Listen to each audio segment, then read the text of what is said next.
Nobody noticed the child. The docking level of Tidewell Station was loud and crowded that afternoon. Trade ships came and went. Cargo loaders beeped and rolled across the metal floor. Merchants argued over prices. Diplomats walked in tight groups with their assistants trailing behind them. In the middle of all this noise, a small Dravini girl stood perfectly still near a pillar, clutching a cloth bag against her chest. Her name was Naya. She was the equivalent of a 7-year-old human child. Her skin was pale blue-gray, smooth and thin like paper. She had large dark eyes that seemed too big for her face and faint freckles along her temples that should have glowed with bioluminescence, but did not. Among the Dravini, those freckles were everything. The brighter you glowed, the higher your place in society. Naya did not glow at all. She had been born with a genetic defect that kept her dim and dull, and her people had never let her forget it. She had arrived that morning with a small Dravini diplomatic delegation. Her mother, Tella, had brought her along without explanation. Naya had not questioned it. She had learned early that questioning things led to cold silence or worse. So she followed quietly and made herself as small as possible.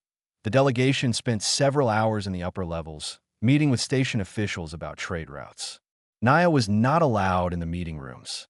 A Dravini aide told her to wait in the lower deck shelter area, a large open space where transients and refugees rested between transports. Naya sat on a metal bench and held her bag on her lap and waited. Hours passed. The shelter filled and emptied as people moved through. Naya did not move. She watched the door. She counted the ceiling tiles. She arranged and rearranged the few items in her bag. A thin blanket, a worn piece of fabric that smelled like home, and a small stone she had found once and kept because it was smooth and fit perfectly in her palm. When the station's evening cycle began and the overhead lights dimmed to a softer tone, Naya was still sitting on the bench. The Dravini shuttle had departed 2 hours ago. She did not know this yet. She was still waiting for her mother to come back, that a station security officer found her during a routine sweep of the lower deck. He crouched down and asked her name and where her parents were. Naya answered in broken common tongue that her mother had told her to wait. The officer checked the docking logs and found that the Dravini shuttle had already left. He checked the passenger manifest. Naya's name was not on the departure list because it had never been on the arrival list either. There was no record of her entry. Her mother had brought her aboard without registering her and left without a word.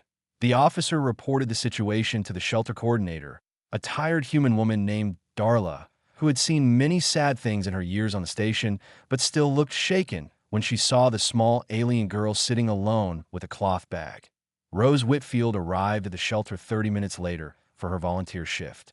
She was a logistics coordinator by day, but 3 evenings a week she came to the shelter to help sort donations and serve meals. It was quiet work that kept her hands busy and her mind occupied. 3 years ago, she had lost her daughter Lily to an illness back on Earth, and the grief had hollowed out a space inside her that she did not know how to fill. She did not talk about it. She just showed up and worked. Darla pulled her aside and told her about the Dravini child. Rose looked across the shelter and saw Naya on the bench. The girl was not crying. She was not fidgeting. She was sitting with her hands folded over her bag, staring at the floor with an expression that Rose recognized immediately. It was not sadness. It was the absence of expectation. It was the face of someone who had stopped hoping a long time ago. Rose walked over slowly. She did not crouch down or speak in a high voice or do any of the things people usually did with children. She simply sat down on the bench beside Naya, leaving a comfortable gap between them. She set down a cup of water and a protein bar on the bench. Naya flinched. Her shoulders pulled inward. Her fingers tightened on the bag. She glanced sideways at Rose with those enormous dark eyes, quickly, like she was checking for danger. Rose did not reach out. She did not speak. She just sat there, calm and quiet, looking straight ahead. Several minutes passed. Naya's grip on the bag slowly loosened. She looked at the water. She looked at Rose. Then she reached out with a thin hand and took the cup. She drank in small, careful sips, like someone who had learned not to take too much of anything. Rose stayed beside her. She did not ask questions. She did not try to comfort her with words. She just stayed, When Darla came by later and asked what they should do, Rose said she would stay with the child until things were sorted out. Darla nodded and brought an extra blanket. Rose draped it over Naya's legs without touching her. Naya did not sleep that night. Neither did Rose. They sat together on that metal bench in the dim shelter light, two strangers sharing a silence that somehow felt less empty than it had before. Naya's freckles stayed dark, but once, just briefly, Rose thought she saw the faintest flicker along the girl's temple. It was gone before she could be sure, like a candle trying to light in a place where the wind had always been too strong. The reply from the Dravini diplomatic office arrived in 3 sentences. Station administration had sent a formal inquiry the morning after Naya was found. Commander Adrin Sol, the Dravini attaché stationed at Tidewell, responded within the hour. His message said that the individual in question was a diminished member of her lineage, that her family had exercised their cultural right of release, and that the Dravini government had no interest in pursuing the matter. The station's legal advisor read the message twice. Under galactic cooperation protocols, Tidewell Station could not force a species government to reclaim a citizen they had formally disowned. The child was now stateless. Rose heard the news from Darla at the shelter that afternoon. She stood very still for a moment, then asked quietly what would happen to Naya. Darla said the station would try to find placement at a galactic orphan processing center. But those facilities were overcrowded and underfunded, and a Dravini child with no government backing would likely wait years for any kind of permanent home. Rose nodded and said nothing else. She went to see Naya.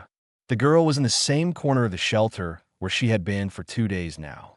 She had not moved to a cot. She had not joined the other transients for meals. She sat on her bench with her cloth bag and her thin blanket and existed in the smallest space she could manage.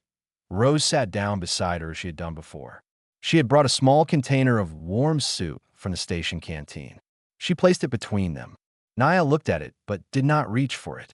Rose opened the lid so the steam rose up, and after several minutes, Naya picked it up and drank from it in tiny sips. Rose came back the next day, and the day after that.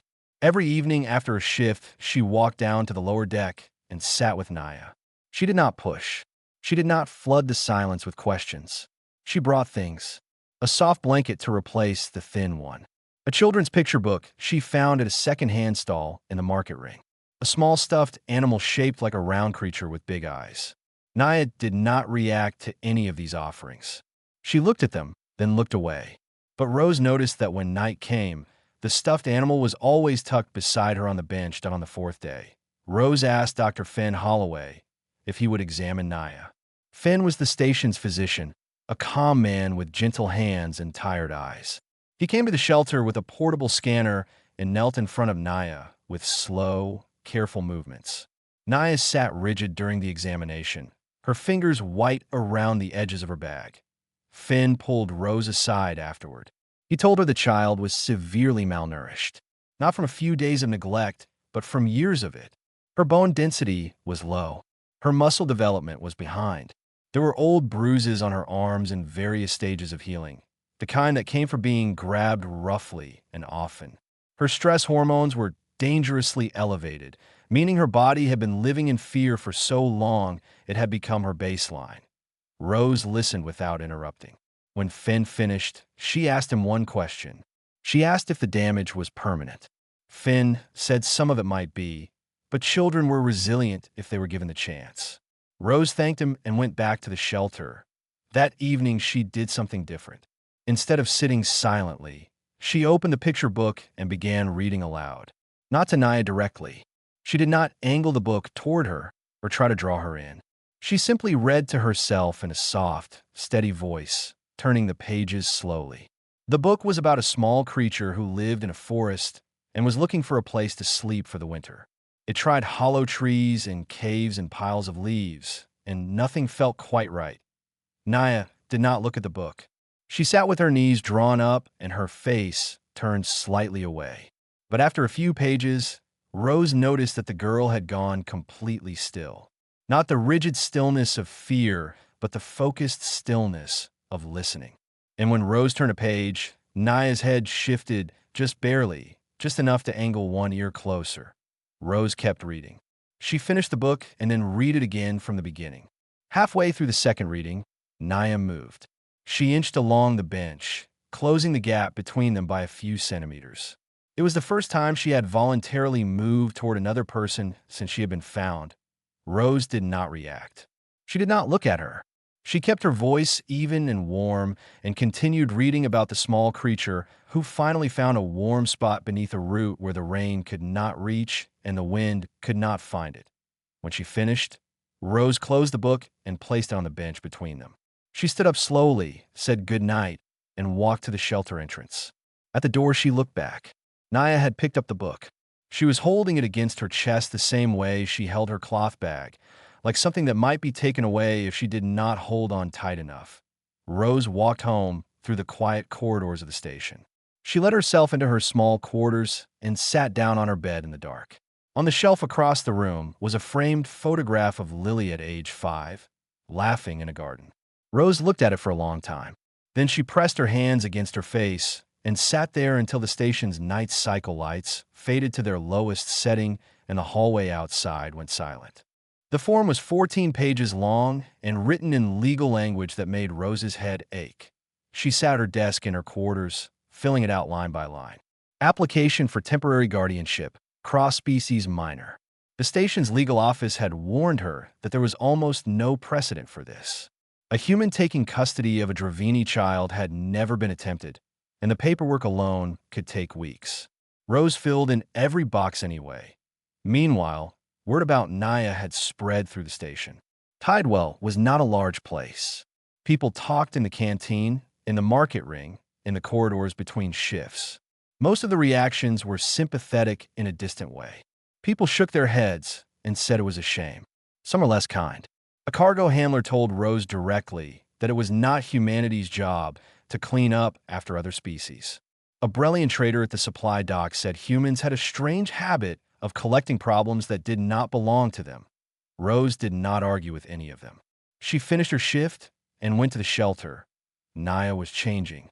The changes were small, almost invisible, but Rose saw them. The girl had started speaking in short sentences, mostly in Dravini, with a few words of common tongue mixed in. She no longer sat frozen on her bench all day. She moved around the shelter in slow, cautious circles, staying close to the walls, watching everything with those large dark eyes. And she followed Rose. Not closely. She kept a distance of several meters, like a small animal that wanted to be near warmth, but was not sure the warmth was safe point one afternoon. Rose and Naya were walking down the corridor toward the station's small garden dome. Rose walked slowly, and Naya trailed a few steps behind. When they reached a busy intersection where a group of traders was loading crates, Naya sped up without thinking and reached out for Rose's hand. Her thin fingers touched Rose's palm. Then she yanked her hand back as if she had touched something hot. Her eyes went wide, and her whole body tensed, bracing for something. A slap, a scolding, a cold look. Rose saw all of that flash across the girl's face in less than a second. Rose stopped walking. She turned toward Naya and held out her hand, palm open, fingers relaxed. She did not say anything. She just waited. Naya stared at the offered hand. Her breathing was fast and shallow. 10 seconds passed. 20. Then she reached out again, slowly, and placed her small hand inside Rose's. Her grip was barely there, like she was holding something made of glass. Rose closed her fingers gently, and they walked the rest of the way to the garden in silence. 3 days later, Commander Adrin's soul requested a meeting. Rose went to his office on the diplomatic level, a cold room with sharp furniture and no personal items. Adrin was tall for a Dravini, with bright patterns of bioluminescence running along his neck and jaw. He glowed the way Naya never would. He was polite but blunt. He told Rose he had heard about her guardianship application and wanted to save her the trouble. Naya, he explained, was genetically defective. Among the Dravini, bioluminescence was not decoration. It was communication, bonding, and identity. Without it, Naya would never function in Dravini society. She would never be whole. Rose listened. She asked him what he was suggesting. Adrin said the most practical option was to send the child to a galactic processing center where she could be evaluated and placed with a compatible species group. He said Rose was being emotional, and that emotion was a poor foundation for decisions involving alien biology she did not understand. Rose sat still for a moment after he finished. Then she said that she had read the medical reports. She said the child had bruises older than her time on this station. She said Naya was not broken by genetics. She was broken by the people who were supposed to protect her. Drin's glow flickered, just slightly. He said, that was a Dravini internal matter. Rose said it stopped being internal the moment they left her behind. She stood up and thanked him for his time and left. She was shaking by the time she reached the corridor. Not from fear, from anger. She stood outside the diplomatic level entrance and pressed her hands flat against the cool wall until her breathing steadied. That night, Naya had a nightmare. Rose had started sleeping on a cot next to the girls' bench in the shelter while the guardianship paperwork was processed. Sometime after midnight, Naya began making small sounds in her sleep. Whimpers at first, then sharp gasps, then a word repeated over and over in Dravini that Rose did not understand, but that sounded like pleading. Rose moved to her side and placed a hand on her shoulder. Naya's eyes flew open. For a terrible second, she did not recognize Rose. Then her face crumpled, not into crying, because Naya still had not cried, but into something worse. A silent collapse, like a building folding inward. Rose gathered her up carefully, the way she used to hold Lily when thunderstorms came. Naya was rigid at first. Her arms stayed pressed against her sides.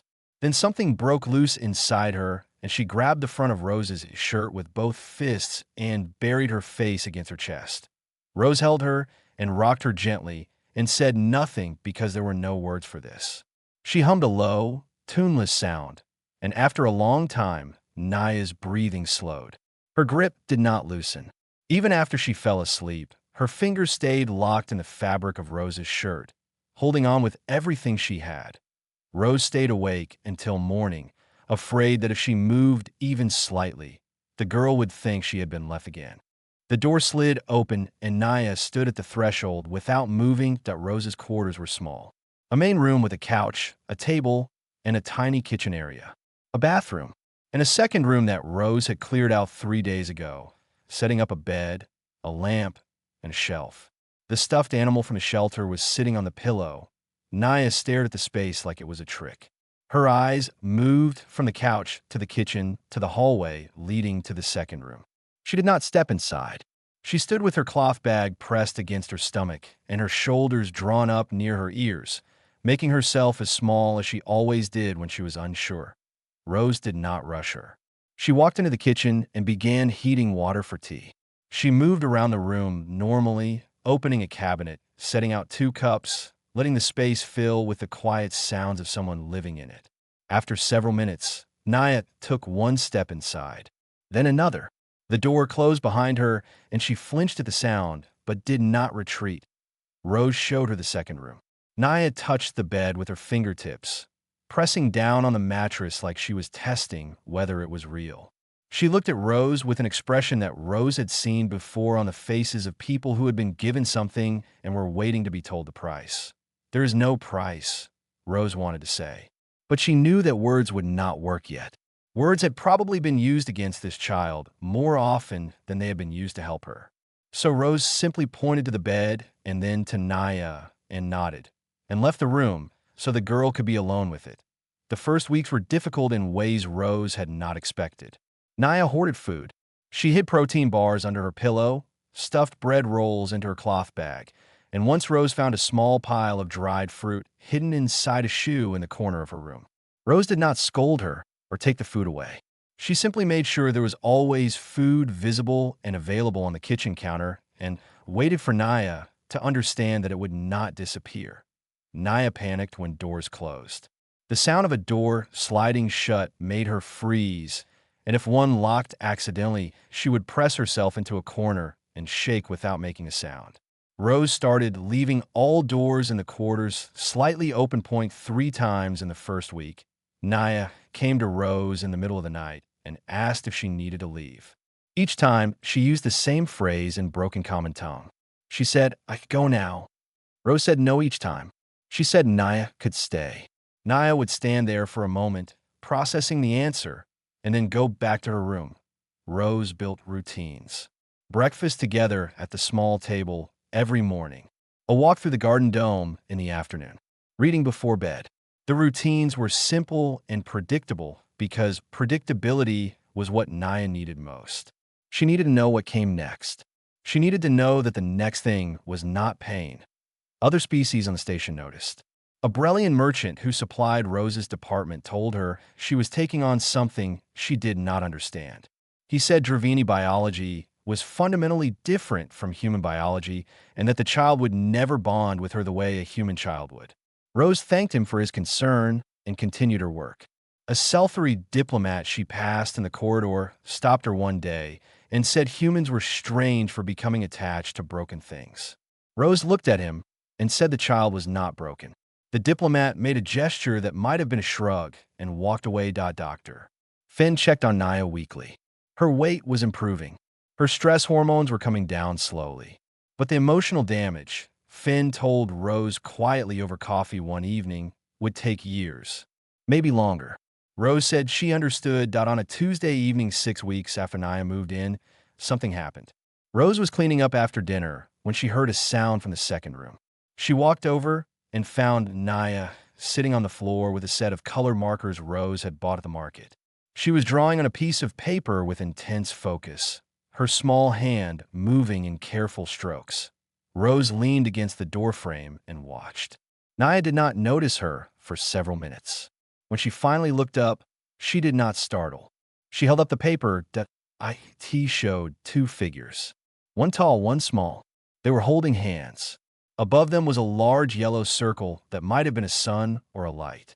The drawing was simple and wobbly, and it hit Rose so hard in the chest that she had to grip the doorframe. She smiled and said it was beautiful.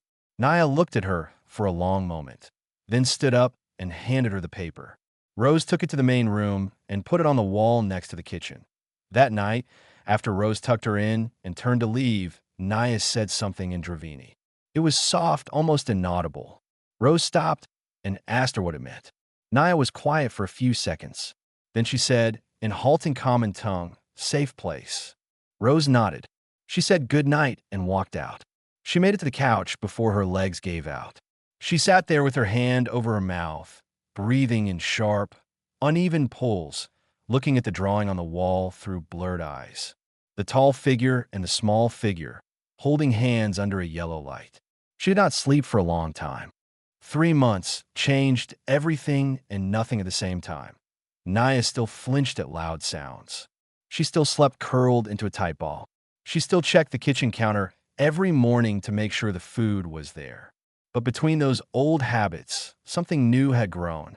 She talked now, not in long speeches, but in sentences that came easier each week. She mixed Dravini words with common tongue and had recently started picking up human phrases from the station's children's programs that played on the common room screens. She laughed sometimes. It was a quiet sound, more like a hiccup than a real laugh, but it was there. The first time Rose heard it, she had to turn away so Naya would not see her face. The freckles along Naya's temples had started to change. They were still not bright. They would probably never be bright. But Dr. Finn had noticed during a routine checkup that they pulsed faintly when Naya was relaxed or happy.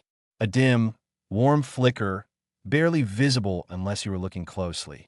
Finn said it was likely a stress response improvement.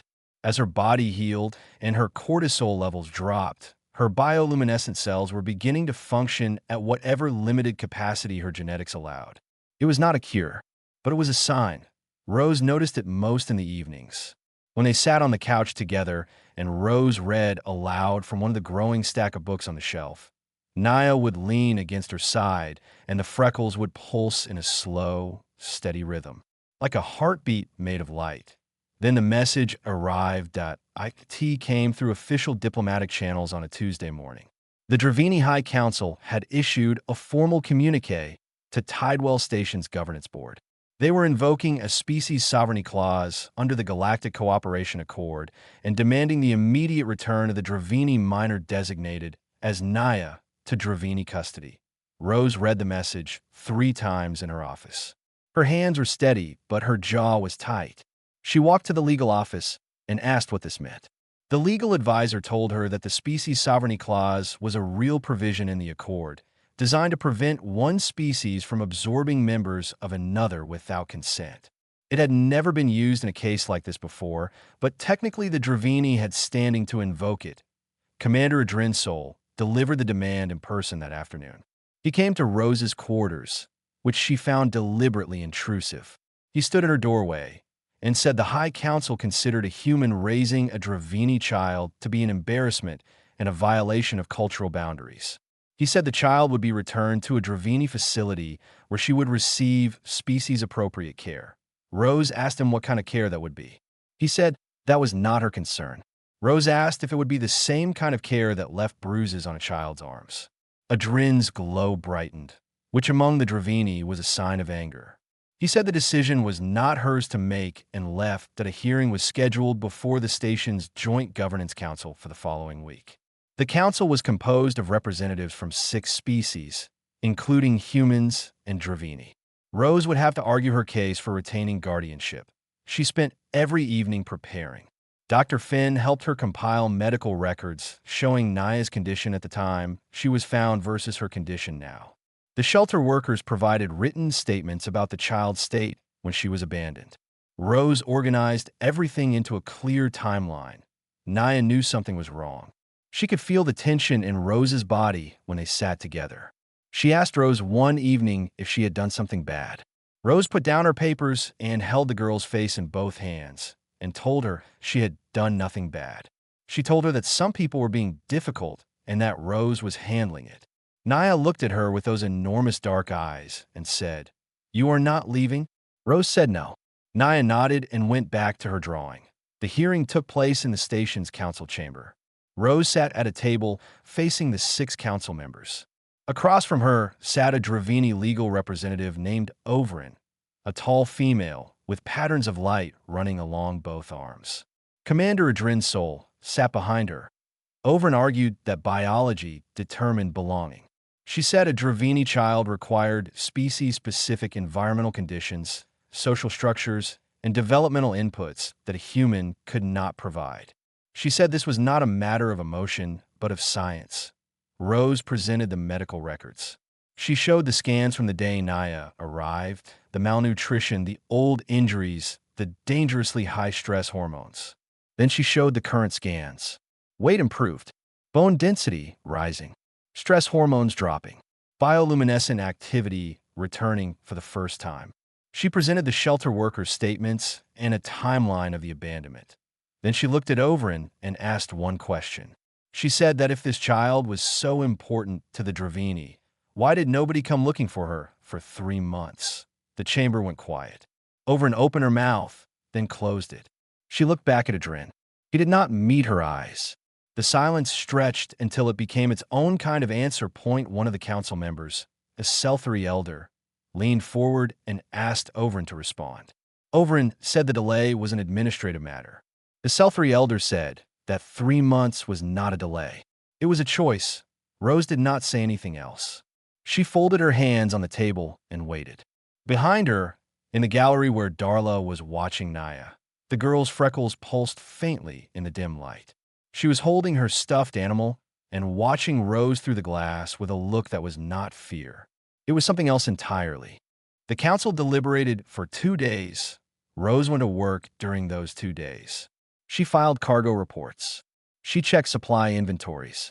She ate meals she did not taste and slept in short, broken stretches. Naya stayed close to her during every off hour, following her around the quarters like a shadow, not asking questions, but watching Rose's face the way a child watches weather on the morning of the 3rd day. Rose received a summons to the council chamber. She left Naya with Darla at the shelter and walked through the station corridors alone. Her boots sounded loud on the metal floor. She straightened her jacket outside the chamber doors, took a breath, and went in. The 6 council members were seated in their usual positions. Overin and Commander Adrinsol were already at their table. Rose sat down at hers. The chamber was quiet except for the hum of the station's ventilation system. The Selthari elder spoke first. He read the ruling in a measured tone. The council had reviewed the medical evidence, the testimony, the legal arguments, and the timeline. The ruling stated that while the species sovereignty clause existed to protect cultural integrity, it could not be used to reclaim a child willfully abandoned by her own people. The welfare of the minor superseded sovereignty claims when the originating species had demonstrated clear neglect followed by deliberate abandonment. Guardianship of Naya would remain with Rose Whitfield. The council further recommended that the station's legal office begin processing long-term adoption under cross-species family provisions. Rose sat very still. She did not react visibly. Her hands stayed folded on the table, but her eyes closed for just a moment, and when they opened they were bright. Overin stood and said the Dravini government formally protested the decision. The Selthri elder acknowledged the protest and noted it for the record. Commander Adrin Sol stood without speaking. He looked at Rose for a long moment. His glow was dim, controlled, unreadable. Then he turned and walked out of the chamber. Overin followed. Neither of them looked back. Rose walked to the shelter. Darla was sitting with Naya in the corner where the girl had first been found months ago. Naya was drawing. When she saw Rose come through the door, she put down her marker and stood up. Rose crossed the room. She knelt down in front of Naya, so their eyes were level. She said that the people who wanted to take her away were gone and that she was staying right here. She said this was her home now. Naya looked at her. Her face went through several expressions: confusion, disbelief, understanding, and then something Rose had never seen on it before. Hope, not the cautious kind she had shown in recent weeks. Real hope, the kind that reaches the eyes. She stepped forward and wrapped her arms around Rose's neck. It was the first time she had ever initiated a hug. Her thin arms squeezed tight, and she pressed her face into Rose's shoulder. Rose wrapped her arms around her and said nothing because nothing needed to be said. Darla watched from across the room. She wiped her eyes with the back of her hand and looked away. The weeks that followed were quiet in the best way. Rose began the long-term adoption paperwork. It would take months and involve legal reviews across 2 species jurisdictions. But the path was open now. Naya was enrolled in the station's small school for children of residents. She was shy on her first day. She sat in the back and did not speak to anyone. But by the end of the week, she had made her first friend, a human boy named Oliver who sat next to her and shared his colored pencils without being asked. Naya accepted them gravely, like a diplomat receiving a gift of state, and Oliver thought this was the funniest thing he had ever seen. Her freckles glowed more often now. Not brightly, never brightly, but in the evenings when the station lights dimmed and she sat with Rose on the couch while Rose read to her. The faint pulse along her temples was steady and warm. Dr. Finn said her latest scans were the best yet. Her weight was normal. Her bone density was catching up. Her stress markers were within healthy range for the first time in her life. Rose returned to her regular routine. Work during the day. Evenings with Naya. Life on the station moved forward the way it always did, with trade ships coming and going and cargo loaders beeping in the docking bays. One evening, Rose was sitting on the couch after Naya had gone to bed. The quarters were quiet. She looked at the wall across from her, where 2 things hung side by side.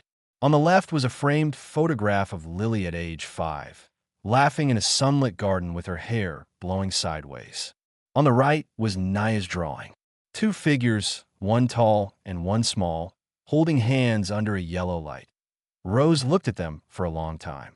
She did not cry. She had done enough of that. She just looked and let both images exist together in the same space without one diminishing the other. She heard soft footsteps. Naya came out of her room in pajamas, her cloth bag absent for the first time, the stuffed animal tucked under one arm. She climbed onto the couch and leaned against Rose's side. Her freckles pulsed gently. She looked up at Rose and said one word in accented human speech. "Mom." Rose wrapped her arm around her and pulled her close. Outside the window, the stars moved slowly past. The station hummed its low, constant hum, and the silence in Rose's heart, the one that had been there for 3 long years, felt full for the first time. Not filled, not replaced, just full, in a way a room feels full when someone you love walks into it.